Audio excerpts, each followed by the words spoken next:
కథా కార్యక్రమానికి పునఃస్వాగతం. ఈరోజు ఒక మంచి కథను విందాం. అనగనగా ఒక ఊరు, ఆ ఊరిలో ఒక ఇల్లు, ఆ ఇంట్లో పైన మేడ మీద ఒక పావురాల గూళ్ళు, ఆ గూట్లో ఒక తల్లి పక్షి తండ్రి పక్షి కూడా ఉండేవి. ప్రతిరోజు కూడా ఈ కుర్రవాడు, ఆ ఇంట్లో ఉండేటువంటి కుర్రవాడు రోజు వెళ్ళి దాన్ని వాటికి సపరీలు చేస్తూ ఉండేవాడు.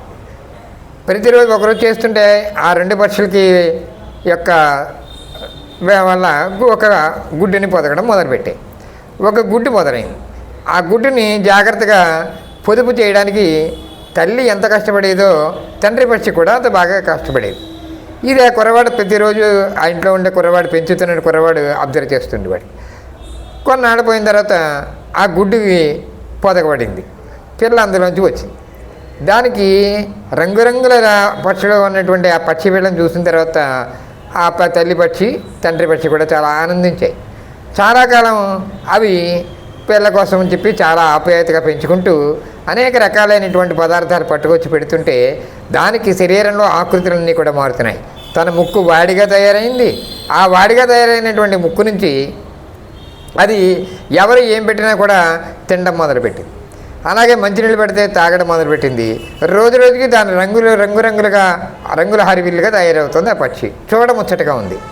కానీ ఒక 3 నెలలు 4 నెలలు అయిపోయిన తర్వాత ఆ తల్లి పక్షి కొంత బాధపడింది. ఎందువల్లంటే ఎప్పుడైనా సరే తండ్రి కానీ తల్లి కానీ పట్టుకొచ్చేటువంటి పదార్థాలను మాత్రమే హాయిగా పుష్టిగా తింటూ పుష్టిగా తయారవుతుంది. తల్లి మనసులో బాధపడింది. ఏమిటి అన్నాళ్ళు దీనికి ఇలాగ మనం పెట్టి పోషించాలి, ఇది స్వయంగా కూడా ఏమీ ఎగరడం లేదు అని చెప్పి తన మనసులో బాధపడింది. ఇది తండ్రి పక్షితో చెప్పింది. ఏమండి, మన అబ్బాయి ఎంతసేపు కూడా మనం పెట్టినవే తింటున్నాడు, ఎక్కడికి వెళ్ళట్లేదు, ఎగరలేకపోతున్నాడు, దీనికి ఏం చేద్దాం మనం అంది. సరే అయితే నీ బాధ కూడా నాకు అర్థమైంది, ఇప్పుడు చెప్తాను చూడండి దాన్ని రేపు నుంచి అని చెప్పి మేడ మీద ఒక పిట్టగోడ మీద దాన్ని నిలబెట్టింది. అని నిలబెట్టిన తర్వాత అది తండ్రి పక్షి వచ్చింది కానీ పక్కన కూర్చుంది. పిల్ల పక్షి పక్కనే తండ్రి పక్షి కూర్చుంది. నెమ్మదిగా ఏం చేసిందంటే ఆ పక్షి నెమ్మదిగా ఒక అడుగు ముందుకు జరిగింది. నాన్న వస్తున్నాడు కదా అని చెప్పి 2 రెక్కలతోటి నెమ్మదిగా కాళ్ళు పక్క పెట్టి ఒక అడుగు పక్క వేసింది. తండ్రి పక్షి ఇంకొంచెం మళ్ళీ పక్కకు వచ్చింది. మళ్ళీ పక్కకు వచ్చేటప్పటికి అది పిల్ల పక్షి ఇంకొంచెం ముందుకు వెళ్ళింది. ఇలా ముందుకు వెళ్ళడం వల్ల పెట్టగోడ పని అయిపోయింది. పెట్టగోడ పని అయిపోయేటికి ఇంకా కింద చోటు లేదు. వెంటనే ఏం చేసింది, అప్పుడు తనకు ఉండేటువంటి రెక్కల్ని విప్పారిన తర్వాత అది కింద పడిపోయింది. ఆ పక్షి ఎగురుతూ అంతస్తులోంచి కిందకి పడిన వెంటనే తండ్రి పక్షి గబగబా ఎగురుకుంటూ వచ్చి పిల్ల దగ్గరికి వేసింది. ఆనందించింది. కింద పడినప్పటికీ కూడా దాని దెబ్బని ఓదారుస్తూ ఏమా అని అంది.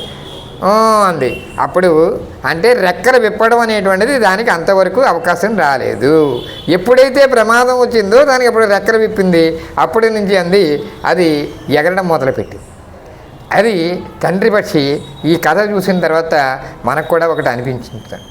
తల్లి తండ్రి పిల్లలకి కావలసినటువంటి వస్తువులన్నీ ఇస్తున్నారు. వాళ్ళని కనీసం కష్టం అంటే ఏమిటో తెలియకుండా పెంచుతున్నటువంటి ఈ రోజున సమాజంలో ఈ కథను మనం అన్వయించుకుంటే తండ్రి పక్షి తండ్రిలాగే ఉండాలి. ఎందువల్లంటే పిల్లవాడు సొంతంగా బ్రతకాలి, తన యొక్క కష్టాలు ఏమిటో నేర్పాలి.